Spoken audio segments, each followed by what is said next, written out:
Over the past year and a half, I've seen a lot of people have troubles using Blender to export animations to Unreal Engine 4. And while it has been a struggle of trying to use tools and certain settings and so on and so forth, in the last little bit, Blender and Epic Games together in their new versions have maybe accidentally created the ability to make it actually very easy. And I still see questions pop up all the time. I cannot get my animations to export to Unreal Engine 4, so I'm going to quickly show you how to do that. My example here is I had this Make Human character with a Make Human rig that I animated, and then I simply was able to bring it into Unreal Engine 4.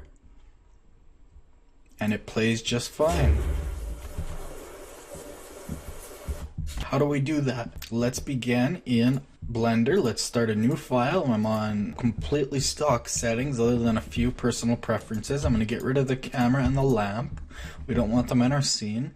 First thing we're going to do, a very important step, is go to your scene settings, change it to metric, and the scale is 0.01, so that we're working in centimeters. That's the Unreal Engine 4 scale. Now you notice your grid floor disappears, and your meshes will too. So to change that, under View, just change the clipping end to something. I like to choose like 500 meters or 1 kilometer is the max. So you should never have anything clip in that size. Anyways, let's just add a stock cube, so mesh cube. I'm gonna grab along the Z 1 unit, sorry, 1 meter. So to do that, since we're working in centimeters now, I'm gonna go grab Z, then hit the equal sign. This will allow you to type in a custom size. I'm gonna type in 1M for 1 meter. That'll put it right on the grid floor. Then with my cursor at the center, if it's not already at the center, just hit Shift S, cursor to center. I'm gonna hit Control, turn on screencast keys, that might help. Control Alt Shift C, that's to set your origin to 3D cursor. I believe it's also in the T panel somewhere. Yeah, set origin right there. If you have dynamic spacebar on, it's also in the spacebar menu. Anyways, so with the origin on the floor like that, what I'm gonna now go do is hit Shift A. I'm going to add in an armature, single bone. I'm going to go into wireframe mode so I can see it. You can use X-ray too, whatever works. I'm going to expand my armature. I'm going to expand the armature again. And the very first bone you want to call root. Unreal Engine 4 is going to look for a root bone. Now this root bone is what's going to it's not going to affect anything, or it's going to carry the entire mesh with it. It's basically going to be skin to every single vert, except it won't deform anything. So all of your bone hierarchy will be built off of the root bone. So for example, I go into edit mode, take the head, and maybe I'll extrude one along the Y, do it again along the negative Y. So you might call those something like, say, left arm, right arm, and then off those you might have some more hierarchy, like so. So as long as your root bone's always at the start and all the hierarchy is built upon that, then you're good to go. So now we just simply need to set up, we need to skin our rig to our mesh. Now just to save time, I'm going to do it the easy way. I'm just going to select my mesh, then my armature. I'm going to go Control P and use automatic weights. And then you could of course always select your mesh and weight paint to do it the way you wanted, but since I'm just doing this quickly, I'm not going to. Of course, you could always use empty groups and set up vertex groups on your own, but that's a Blender lesson more so. Anyways, so now if we select a bone and go into pose mode, it deforms our mesh. So that is set up perfectly. So what we need to do now is make sure our scale, rotation, location of everything is correct. So scroll up on your end panel to the very top under transform, select your mesh, make sure everything's at 0 and the scale set to 1, And your armature as well, you want the scale to be 1. As long as that's set, you are good to go. So now that that's set up, all we have to do is export first our mesh and armature, and then our animation. So we don't have any animations yet on this, otherwise it will ruin the process. So we're gonna go File, Export, FPX.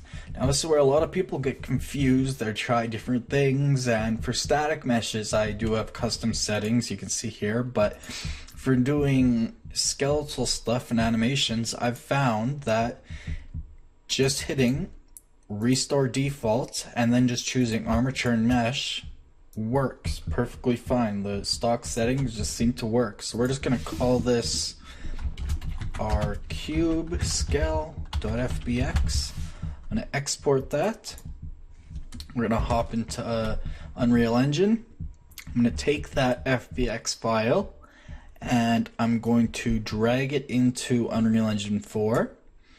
And again, just using the stock settings, you're perfectly good. However, we don't want to import any animations because there are no animations yet.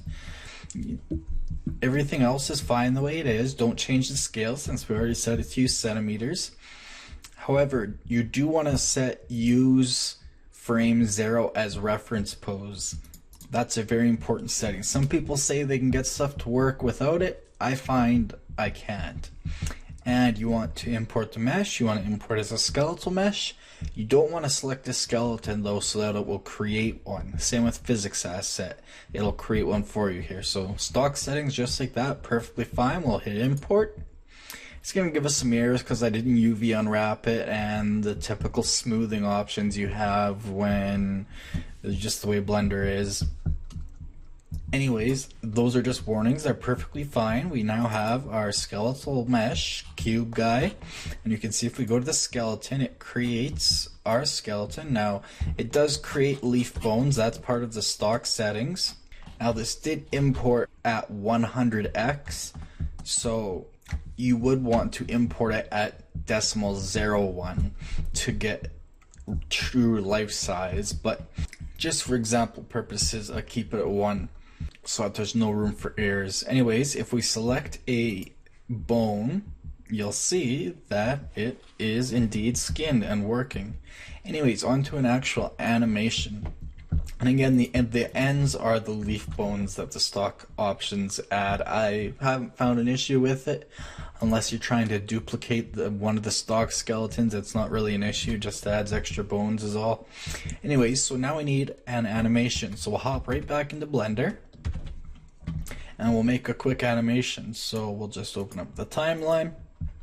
On frame 1, I'm going to go into wireframe mode again. I'm going to take just one of these random bones. I'm going to say take this right arm.001. I insert a keyframe on frame 1 by going into pose mode. It's Control Tab, hitting I. I'll lock or scale or whatever works for you. Then I'm going to rotate it randomly a little bit, not too much so that we know it's not going crazy, but just enough that we know it's working. Sorry, I'm going to go to frame 20 first and do that. I'm going to insert another lock or scale. I'm going to go to my scene, sorry, not my scene settings, this is my render settings. And I'm going to set the frame start frame as 1 and the end frame as 20. And if you go to the dope sheet, you can always verify that it's set up properly. So we are good to go. So hop back to frame 1. Now what we need to do is re-export it. So what we're going to do is we're going to go File, Export, FBX, and this time we just want to export the armature. Otherwise, same settings, completely stock. And we'll just call it rcube_scale_anim1. We'll export it. Hop back into the editor. I'm going to drag that file in.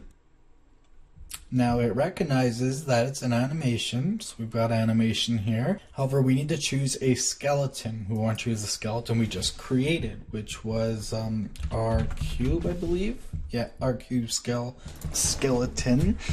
And so just like that, stock settings, you want it at the same scale that you imported your skeleton at. So if you had imported it to real life size at 0.01, then you'd want to do the same for your animations. But since I imported at 1, I'm going to leave this one at 1 as well. Otherwise it'll throw errors. I'm going to hit import, and it says the bone transform is different. I haven't tracked down exactly why it gives that error. Again, Blender just isn't 100% compatible. But now we have an animation sequence that we just created, and if we open it, it plays just like we created. So that's really all there is to it. Now what's interesting is you'll notice this animation has a size that's properly sized, whereas our skeletal mesh is 10 times or 100 times larger. So just something to be aware of. Anyways, that's how I do it. That's how I've started doing all my animations. And I was using Maya before, and I don't use Maya for modeling. I use Blender. So now that I'm able to do my animations in Blender instead of Maya, that makes my life much easier. I just wanted to share this process with everyone. So anyways, hopefully you can have some animations set up for your game. And that will be all for this little tutorial. So anyways, thanks again for watching from the team here at Unreal Tech, a division of BlenderTech.com. If you enjoyed this video and learned something, consider liking it. Don't forget to subscribe for more videos. We're on social media on the links on your screen. If you dislike this video for some reason, please tell us why so we can continually improve our videos based on your community input. We also take requests, so we'll see you next time, and remember, create your way.